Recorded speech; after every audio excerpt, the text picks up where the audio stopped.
बिस्मिल्लाहिर्रहमानिर्रहीम।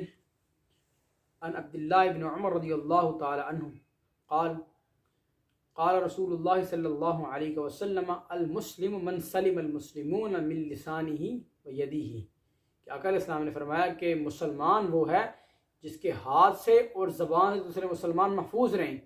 मतलब आप अपने हाथ से किसी को नुकसान ना पहुँचाएँ, तकलीफ़ ना पहुँचाएँ, किसी की परेशानी का बायस ना बने, आपकी ज़बान उससे गाली ना निकले, किसी की दिल आज़ारी ना हो। क्यों? क्योंकि बेहतरीन मुसलमान होने की निशानी मेरे आका ने बताई दो चीज़ें, हाथ नुकसान ना पहुँचाए, ज़बान भी किसी को गाली ना दे, किसी का दिल ना दुखाए, नुकसान ना पहुँचाए। और तीसरी बात आका अलैहिस्सलाम ने फरमाया और मुहाजिर वो है जिसने हिजरत की उस चीज़ की तरफ जो अल्लाह ताला ने मना फरमाई है। मतलब इसका हिजरत का मतलब ये नहीं है कि आप एक मुल्क को छोड़ के दूसरे मुल्क में जाए तो हिजरत कर लिया आपने, नहीं। हिजरत का मतलब ये है कि एक जगह एक चीज़ जो आपने समझा कि यार दिल ने किया कि चाहूँ इस्तेमाल करूँ, लेकिन आपने देखा हराम है, आप उसको छोड़ के अल्लाह के हुक्म की तरफ हिजरत की, तो ये हिजरत है।